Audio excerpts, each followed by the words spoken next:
শহরের কোলাহল থেকে দূরে একটা ঘন জঙ্গলের মাঝে ছিল একটা ছোট্ট পার্ক। সেখানে গাছের ছায়ায় বসে থাকত রাহুল আর তার প্রিয়তমা প্রিয়া।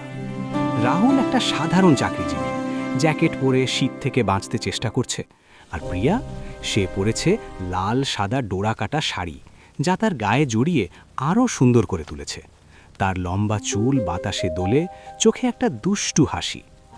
কয়েক বছর আগের কথা, রাহুল আর প্রিয়া কলেজে পড়ত। প্রথম দেখাই প্রিয়ার সেই লাল শাড়িতে রাহুলের মন হারিয়ে গিয়েছিল।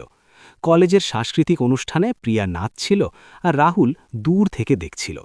তারপর ধীরে ধীরে কথা হলো, বন্ধুত্ব হলো, আর তারপর প্রেম। কিন্তু পরিবারের বাধা এসেছিল। প্রিয়ার বাবা চাননি মেয়ে এত তাড়াতাড়ি বিয়ে করুক। রাহুলের চাকরি তখনও পাকা হয়নি। তবুও তারা হার মানেনি। গোপনে মিলিত হতো এই জঙ্গলের পার্কে। এখানে কেউ আসে না, শুধু পাখির ডাক আর পাতার শব্দ। একদিন বৃষ্টি নামলো হঠাৎ, দুজনে ভিজে গেল। প্রিয়া তার শাড়ির আঁচল দিয়ে রাহুলের মুখ মুছিয়ে দিল। রাহুল প্রিয়াকে জড়িয়ে ধরল। চারদিকে জঙ্গলের সবুজ, আর দুজনের মাঝে অগ্নি জ্বলে উঠল। প্রিয়ার ঠোঁটে রাহুলের ঠোঁট লাগল, হাত তার কোমরে ঘুরে বেড়ালো। শাড়ির ভাঁজে হাত ঢুকে গেল রাহুলের। প্রিয়া চোখ বন্ধ করে শিহরিত হলো। সেই মুহূর্তটা ছিল তাদের জীবনের সবচেয়ে গরম, সবচেয়ে রোম্যান্টিক। বৃষ্টির ফোঁটা তাদের গায়ে পড়ছে, কিন্তু তারা অনুভব করছে শুধু একে অপরের উত্তাপ। বৃষ্টি থামার পর দুজনে বেঞ্চে বসল, ঠিক এই ছবির মতো।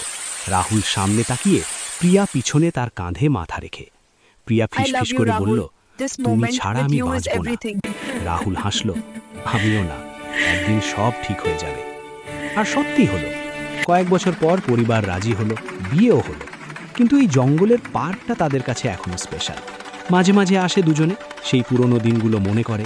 আর সেই গোপন উত্তেজনা, সেই হট মুহূর্তগুলো, সেগুলো এখনও তাদের প্রেমকে জ্বালিয়ে রাখে।